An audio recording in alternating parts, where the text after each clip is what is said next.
Hi, I'm Yashmi Bhardwaj. Welcome back to your channel yes study solution. तो हाँ जी, हम बात कर रहे थे सोल ड्यू असाइनमेंट सोल्यूशन की, जिसमें हमारा सब्जेक्ट था फाइनेंशियल अकाउंटिंग फर्स्ट ईयर के बच्चों के लिए। हमने क्वेश्चन फर्स्ट सॉल्व कर लिया है। आज हम करने जा रहे हैं क्वेश्चन नंबर सेकंड। बेटा जी, सारे असाइनमेंट का सॉल्यूशन आपको मिलेंगे। जो भी बच्चे चैनल पे नए हैं, चैनल को सब्सक्राइब कर दीजिए और वीडियो अच्छी लगे तो लाइक भी जरूर कर दीजिएगा। तो चलिए स्टार्ट करते हैं क्वेश्चन नंबर सेकंड। जैसा कि क्वेश्चन आपको डिस्प्ले हो रहा है, मैं क्वेश्चन पढ़ रही हूँ, ध्यान दीजिएगा। A company had a balance of 4,05,000 on 1 जनवरी 2018। 1 जनवरी 2018 को कंपनी के पास एक मशीन की वैल्यू 4,05,000 थी। In its machinery account 10% per annum depreciation charge by diminishing balance method, और वो 10% डेप्रिसिएशन चार्ज करते हैं डिमिनिशिंग बैलेंस मेथड से। ऑन 1 जुलाई 2018, 1 जुलाई 2018 को company sold a part of machinery. Company ने मशीन का एक पार्ट, भाई मशीन जितनी भी थी उसमें से कोई एक पार्ट सेल कर दिया 87500 का, विच वॉज परचेज ऑन 1 जनवरी 2016। भाई 16 में मशीन परचेज की गई थी 1,20,000 की। एक मशीन थी 1,20,000 की जो 16 में परचेज की गई थी, उसको बेच दिया 87,500 में। सेम डेट पर एक नई मशीन परचेज कर ली 2,50,000 की। और 31 दिसंबर, बेटा जिसमें दिसंबर पे एंड हो रहा है year 2018, director of the company decide to adopt the fixed instalment method of depreciation. तो diminishing balance method, the rate of depreciation same. भाई रेट चेंज कर दिया, पहले जो था वो डिमिनिशिंग बैलेंस मेथड था, अब उन्होंने चेंज कर दिया उसको। प्रिपेयर मशीनरी अकाउंट, आपको मशीनरी अकाउंट बनाना है। तो चलिए क्वेश्चन को स्टार्ट करते हैं, उसके सोल्यूशन को। तो बेटा जी पहले इस केस को सॉल्व कर लेते हैं। इस केस को सॉल्व करने का मतलब सबसे पहले हम इसका वर्किंग नोट कर लेते हैं। तो चलिए करते हैं स्टार्ट। देखिए वर्किंग नोट में भाई हम पहले तो क्वेश्चन अपना सॉल्व करने जा रहे हैं, तो हम लिख देंगे question a company dash dash dash dash dash dash dash dash ended 2018। और अब हम करेंगे इसके सॉल्यूशंस। भाई सॉल्यूशंस में हम सबसे पहले वर्किंग नोट करेंगे। जैसा कि उन्होंने हमें बताया हुआ है कि एक मशीन थी 1/1/2016 को, जिसकी वैल्यू थी 1,20,000 और वो 18 में बेच दी गई है। तो भाई मशीन थी आपकी 1,20,000, जिसपे डेप्रिसिएशन लगा 2016 का 12,000, तो बची 1,08,000 की। इस पे डेप्रिसिएशन लगा 2017 में, वो कितना लगा 10,800 का। तो आज मशीन की वैल्यू 2018 के लिए कितनी है 97,200। यह हुआ हमारा पहला वर्किंग नोट। अब हम बात करने जा रहे हैं एक्स्ट्रा डेप्रिसिएशन की। मेथड में जो एक्स्ट्रा डेप्रिसिएशन लगा है चेंज होने पर। In order to calculate extra depreciation due to change in the method, we will be have to find out original cost of machinery. तो वो हमें ओरिजिनल कॉस्ट पे निकालना पड़ेगा। तो हम निकालेंगे मशीन की ओरिजिनल कॉस्ट। तो इसे कैलकुलेट करेंगे। भाई हमारी वैल्यू कितनी है 4,05,000, जिसपे 10% डेप्रिसिएशन 16 में लगा और 10% 17 में लगा। तो 90% वैल्यू ये है, 90% वैल्यू ये है, तो टोटल वैल्यू हुई हमारी 5 लाख। तो ये हमारी ओरिजिनल वैल्यू हो गई। अब हम इसमें से लेस करेंगे जो मशीन सेल कर दी गई है। भाई ओरिजिनल कॉस्ट टोटल इतनी थी, जिसमें से ओरिजिनल कॉस्ट 1,20,000 वाली मशीन सेल हो गई। तो भाई हमारे पास बैलेंस बचा 3,80,000 का। अब जरा हमें मेथड चेंज करना है। तो मेथड चेंज करने के लिए भाई हमने डेप्रिसिएशन लगाया 16 और 17 में। भाई 16 में डेप्रिसिएशन लगा 38,000 का, 17 में भी सेम लगेगा क्योंकि फिक्स इंस्टॉलमेंट मेथड है। फिक्स्ड वाले में सेम डेप्रिसिएशन लगता है। 3,80,000 पे 10%, 3,80,000 पे 10%, तो 38 टोटल हो गए 76,000 रुपए। तो ये डेप्रिसिएशन हमारा हुआ 76,000 रुपए। अब हम बात करें डिमिनिशिंग बैलेंस मेथड से। तो अगर हम डिमिनिशिंग बैलेंस से लगाते हैं भाई 3,80,000 पे 10% कितना हुआ 38,000। भाई टोटल 3,80,000 थे। इसमें से हमने 38,000 डेप लगा दिया, तो हमारे पास बचे 342,000। जब हमारे पास ये बचे तो फिर इस पे 10% लगाया, तो इस पे 10% लगाया, तो ये डेप्रिसिएशन आया। This plus this diminishing balance method से बनता है डेप्रिसिएशन इतना। भाई फिक्स से लगाते तो इतना बनता, डिमिनिशिंग से लगाया तो इतना बना। तो हमारे पास एक्स्ट्रा कितना डेप्रिसिएशन चार्ज हुआ है 3,800। इतना हमारे पास डेप्रिसिएशन चार्ज हुआ है। तो हमने इसमें कैलकुलेट किया फर्स्ट वर्किंग नोट से वैल्यू ऑफ मशीन और सेकंड वर्किंग नोट से भाई हमारे पास एक्स्ट्रा डेप्रिसिएशन। अब हम बनाएंगे भाई मशीन का अकाउंट। तो चलिए बनाते हैं। मशीन अकाउंट बनाने के लिए हमने फॉर्मेट किया debit credit date particular amount, date particular amount. भाई जैसा कि क्वेश्चन में बताया गया था 2018 को 1 जनवरी को बैलेंस था इतना हमने लिख दिया। अब 2018 को 1 जुलाई को मशीन बेच दी बाय बैंक अकाउंट, कितने की बेची थी? 87,500 की। भाई इस टाइप पर डेप्रिसिएशन भी लगेगा सेम इसी डेट पर जुलाई 1 को हमें डेप्रिसिएशन भी लगाना है। तो डेप्रिसिएशन लगाया मशीन सोल्ड पर, भाई मशीन की वैल्यू हमने वर्किंग नोट 1 में लगाई थी, हमें 1 लिख दिया ऊपर, मतलब वर्किंग नोट 1 से हमने वैल्यू लगाई थी, 10% लगाया 6 मंथ का, तो ये डेप्रिसिएशन लगा 4,860। भाई अब देखो मशीन की वैल्यू थी 97,200, बेच दी वो 87,500 में, उस पर डेप्रिसिएशन लग गया 4,860, तो बेटा उसको हो गया लॉस कितने का? 4,840 का। तो ये हमारी मशीनरी बिक गई। सेम इसी डेट को 1 जुलाई को एक नई मशीन खरीदी 2,50,000 की, तो 1 जुलाई का मैटर खत्म, साल एंड होगा दिसंबर 31 को। दिसंबर 31 को भाई अपन ने मेथड चेंज किया, मेथड चेंज करने से एक्स्ट्रा डेप्रिसिएशन आया था, तो हमने वर्किंग नोट 2 में निकाला था, तो मैंने यहाँ 2 लिख दिया, वर्किंग नोट 2 में हमने निकाला था। भाई statement of profit and loss extra depreciation आया था 3,800, जैसा कि मैंने वर्किंग नोट में आपको बताया था। तो 31 दिसंबर को भाई डेप्रिसिएशन लगाया हमारा 3,80,000 की मशीन पर 1 साल का 38,000 रुपए, और 2,50,000 की मशीन पर 12,500 का, तो टोटल डेप्रिसिएशन हमारा कितना हो गया भाई इस साल? 50,500 का। तो भाई अब हमने निकाला बैलेंस, हमने यहाँ का टोटल किया 6,55,000, इसमें से यहाँ तक की सारी वैल्यूज लेस की, तो हमारे पास बैलेंस बचा 5,03,500, तो आ गया दोनों साइड का टोटल, और ये हमारी मशीन की वैल्यू है। तो इस तरह से खत्म हुआ हमारा क्वेश्चन नंबर 2। अब हम करेंगे question number 3। Third question start करने के लिए चलिए पढ़ते हैं क्वेश्चन को। क्वेश्चन आपको डिस्प्ले हो रहा है, चलिए पढ़ते हैं question. Bombay transport limited on 1 April 2014 from Delhi Motors 5 truck costing 3 lakh each on hire purchase system. भाई बॉम्बे वाले लिमिटेड ने आपका दिल्ली मोटर से 5 ट्रक्स खरीदे कॉस्टिंग ₹3 लाख ईच। भाई किस तरह से? भाई कैश प्राइस कितना हो गया? 3 लाख के 5 ट्रक, मतलब 15 लाख के टोटल ट्रक्स हो गए। तो इस तरह से उन्होंने ट्रक्स खरीदे। अब उन्होंने बोला है the payment was to be made 10% on cash price, 10% हो गया इसका डाउन पेमेंट। तो भाई 15 लाख का 10% कितना होता है? 1.5 लाख रुपए, and 25% of cash price at the end of 4 subsequent half year, और हाफ ईयर की 4 किस्तें बनाई हैं, तो हाफ ईयर की 4 किस्तें 25% अमाउंट। भाई 15 लाख का 25 होता है 3,75,000, और इसकी 4 किस्तें बनाई हैं। ओके, तो ये हमारी किस्तें बन गई। द पेमेंट ऑन ड्यू 31 मार्च 2015। बेटा जी देखो 1 अप्रैल 14 को खरीदा, पहली पेमेंट जाएगी 30 जून को, और दूसरी पेमेंट जाएगी 31 मार्च 2015 को। सॉरी, पहली पेमेंट जाएगी 30 सितंबर को, और अगली पेमेंट जाएगी 31 मार्च 15 को। तो जो 31 मार्च 15 वाली पेमेंट है वो ये नहीं दे पाया, but after the negotiation hire purchase allowed to keep 3 trucks.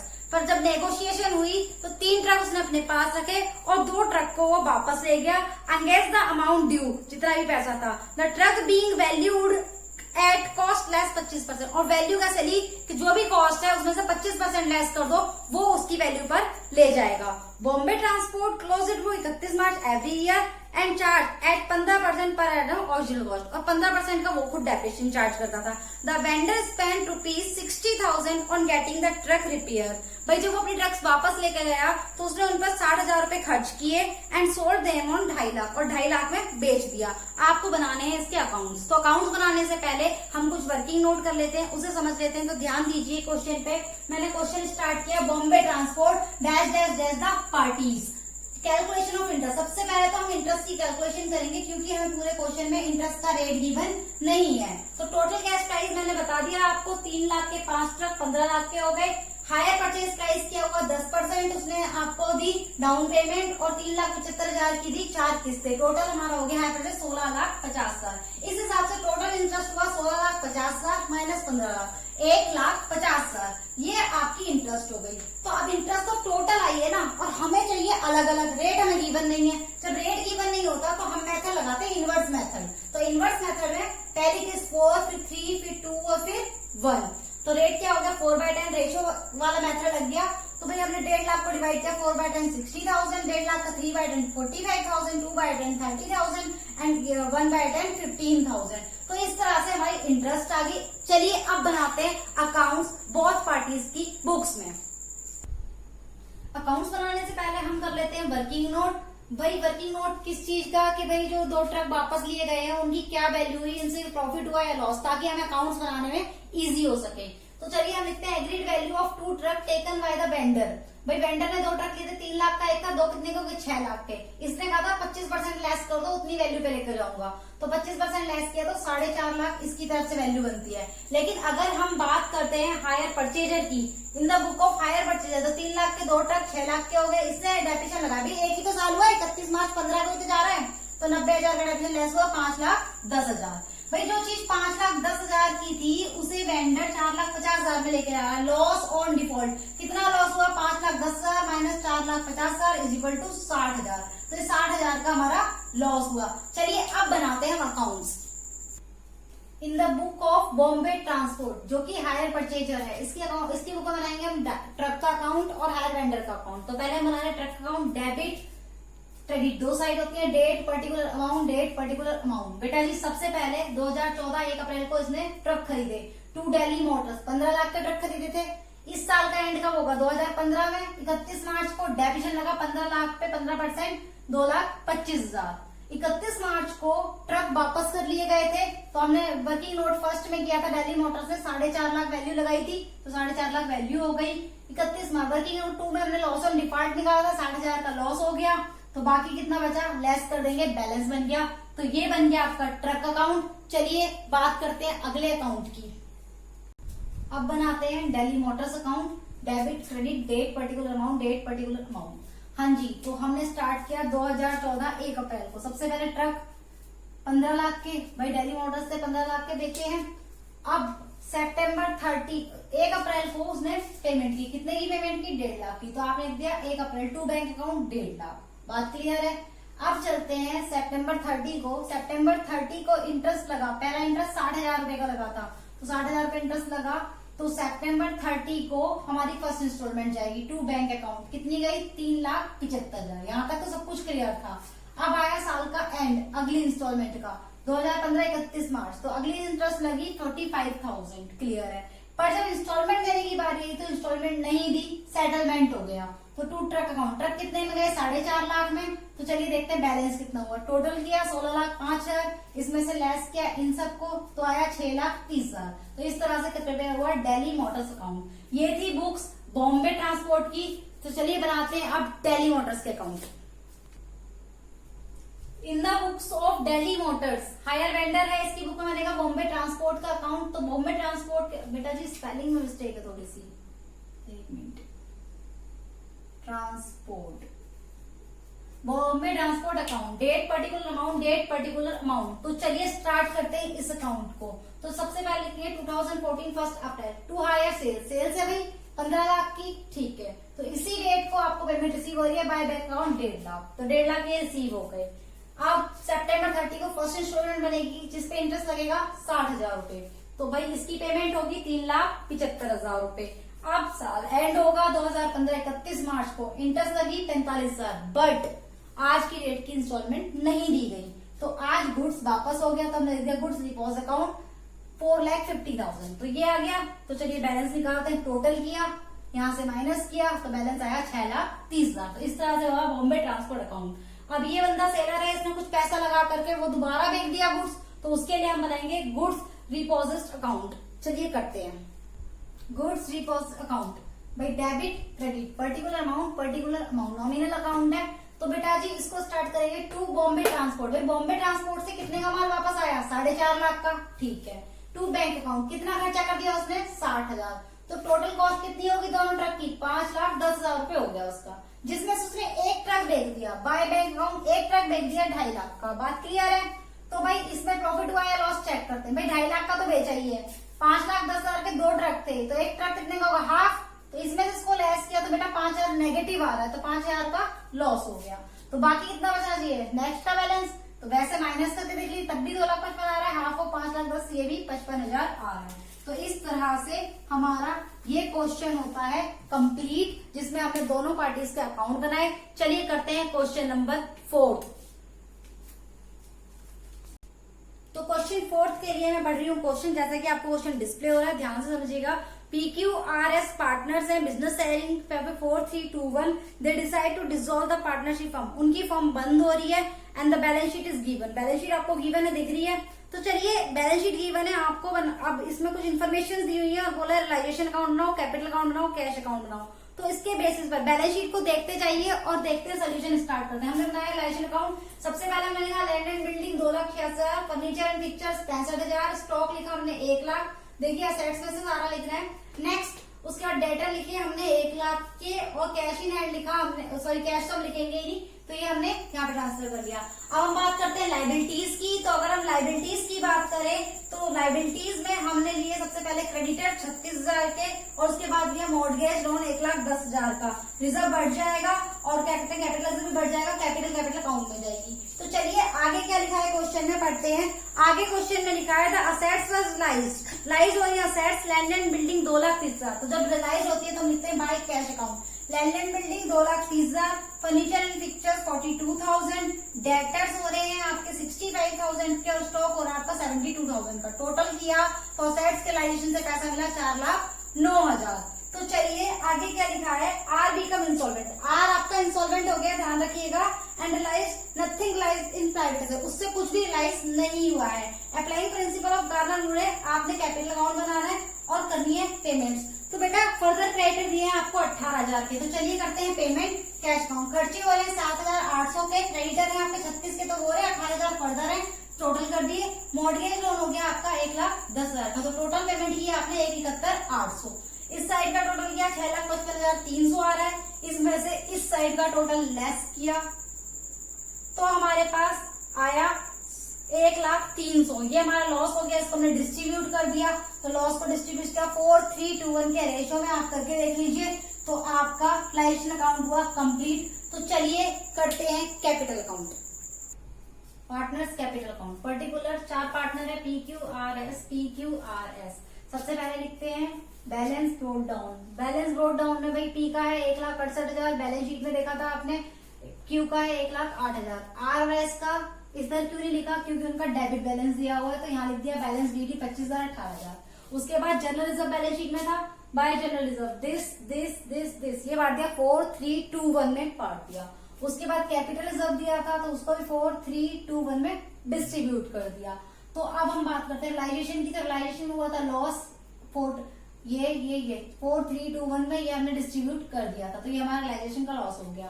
बेटा जी जब भी गार्नर वर्सेस मुरे का रूल लगता है तो जितना भी लॉस होता है वो सॉल्वेंट पार्टनर से मंगवा लिया जाता है। आर तो इंसॉल्वेंट है तो आर से मंगवाएंगे नहीं, और एस का डेबिट बैलेंस आ रहा है इसलिए एस से वैसे भी नहीं मंगवाएंगे, एस की कैपिटल नेगेटिव है, तो मतलब 2 ही पार्टनर लेकर आएंगे by cash account, this and this. Sorry S तो सॉल्वेंट है, एस का भी ले आएंगे, तो इतना, तो ये तीनों पार्टनर लेकर आ गए, बस आर नहीं लेकर आएगा क्योंकि आर इंसॉल्वेंट है, तो ये अपना शेयर लेकर आ गए। तो चलिए ठीक है, अब आर का शेयर कैलकुलेट करते हैं। तो बेटा 25,000 और 20,000 45,000 60 हो गया, लेकिन यहाँ पर देखा जाए तो 19 और 5 कितने हो गए 24,000, यहाँ 24 ही है, यहाँ 45 है, तो 45 में से 24 लेस किए, जो बचा उसे कौन देगा, उसे पी और क्यू देंगे।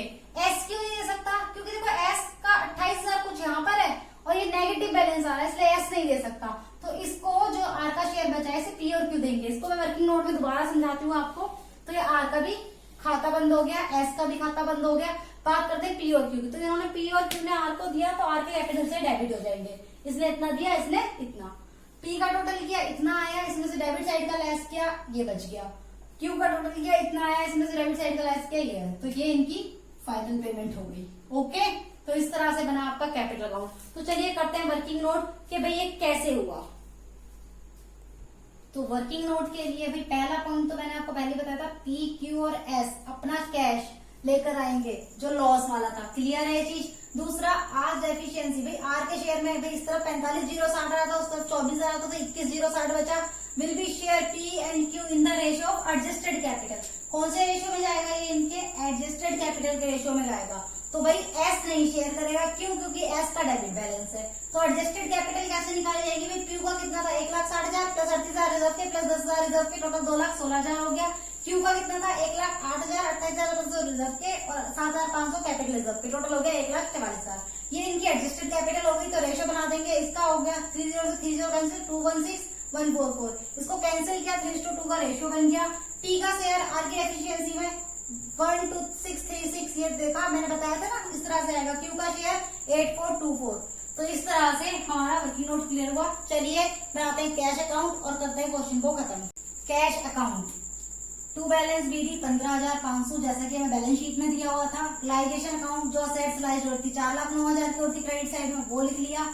टू पार्टनर्स कैपिटल अकाउंट जो पार्टनर्स अपना लॉस लेकर आए थे 40,120 तीनों का आया था। टू एस कैपिटल अकाउंट, भाई सिंपल सी बात है, जहां जहां कैश है क्रेडिट में है तो उसे डेबिट में कर दो, डेबिट में है तो उसे क्रेडिट में कर दो। तो ऐसे क्या था 6,000 रुपये इधर हो गया।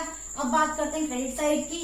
तो बाय लाइजेशन अकाउंट हमने टू साइड में पे किया था लाइबिलिटी क्रेडिटर्स, तो वो आ गया। पार्टनर्स कैपिटल अकाउंट ये फाइनल पेमेंट लिख दिया, दोनों साइड का हमेशा बराबर आएगा। तो ये हुआ आपका कैश अकाउंट। इस तरह से आज हमने फर्स्ट ईयर का अकाउंट का पेपर पूरा खत्म कर दिया है। तो चलिए थैंक यू बने रहने के लिए। वीडियो लंबी होगी आई नो, बट एक वीडियो में आपका पूरा असाइनमेंट खत्म हो गया। तो चलिए मिलते हैं अगली क्लास में अगले सब्जेक्ट के साथ, same time same place. Thank you, have a nice day.